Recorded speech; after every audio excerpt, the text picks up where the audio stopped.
কোরআনের কাজই হলো মানুষকে অন্ধকার থেকে আলোর দিকে নিয়ে যাও। আল্লাহ বলেন লিতুখরিজান নাসা মিনাজ যুলুমাতি ইলান নূর। এই কোরআনের কাজ হলো মানুষকে অন্ধকার থেকে আলোর দিকে নিয়ে যাও। কোরআন যখন মানুষের সাথে লেগে যাবে, মানুষ যখন কোরআনের সাথে সম্পৃক্ত হয়ে যাবে, আল্লাহ কোরআনের বরকতে মানুষের দাম বাড়ায় দিবেন, মানুষের সম্মান বাড়ায় দিবেন।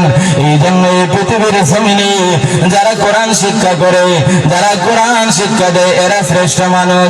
আমাদের সমাজের মধ্যে অনেক মানুষ রয়েছে যারা আলেম ওলামাদেরকে অবহেলার দৃষ্টিতে দেখে, যারা আলেমদেরকে নিম্ন চোখে দেখে।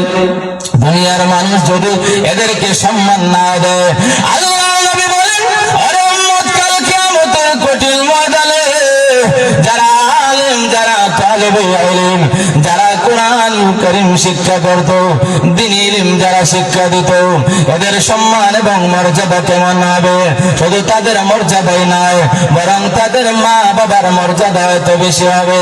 কিয়ামতের কঠিন ময়দানে একদল মানুষের মাথার মধ্যে নূরের মুকুট থাকবে। হাসরের মানুষেরা বলবে, প্রভু এই যে নূরের মুকুট দেখা যায়, এরা কারা? এরা কোন নবী নাকি কোন আল্লাহর ওলি? জবাব আসবে না, না, এরা কোন নবী না, আল্লাহর কোন ওলি না, বড় কোন আলেম না। এরা হলো ওই শহীদপুর ব্রাহ্মণগাঁও এলাকার অমুকের বাবা, ওই ছেলে তালিমুল কোরআন মাদ্রাসায় লেখাপড়া করেছিল। এই জন্য মহান আল্লাহ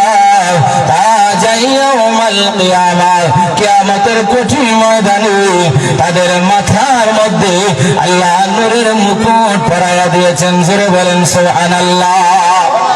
আল্লাহর নবী বলেন, ওরে উম্মত, একজন তালেবে ইলম যে নাকি ইলম শিক্ষা করার জন্য রাস্তা দিয়ে বের হবে, আল্লাহ নবী বলেন মান সালাকা তারিকান ইয়ালতামিসু ফীহি ইলমা সাহালাল্লাহু লাহু বিহি তারিকান ইলাল জান্নাহ। কোন মানুষ যদি দ্বীনি ইলম শিক্ষা করার জন্য কোন রাস্তা দিয়ে অতিক্রম করে, আল্লাহ রাব্বুল আলামিন ওই বান্দার জন্য জান্নাতের রাস্তাটাকে সহজ করে দেয়। শুধু তাই নয়, তালেবে ইলম যারা শিক্ষা গ্রহণ করে, এদের পায়ের নিচে নূরের ফেরেশতারা তাদের ডানাগুলো বিছাইয়া দেয়। সমুদ্রের মাছ গর্তের পিপিলিকা পর্যন্ত ওই তালেবে ইলমের জন্য দোয়া করতে থাকে।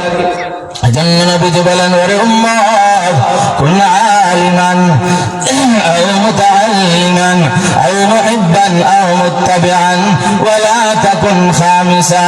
তুমি আলেম হও, যদি আলেম হতে পারো না, ছাত্র হও, তালেবে ইলম হও, ইলম অন্বেষণকারী হয়ে যাও, তাও যদি হতে পারো না, আও মুহিব্বান, আলেমদেরকে মহব্বত করো, আলেমদের সাথে সম্পর্ক রাখো, আও মুত্তাবিআন, তাদেরকে অনুকরণ করো।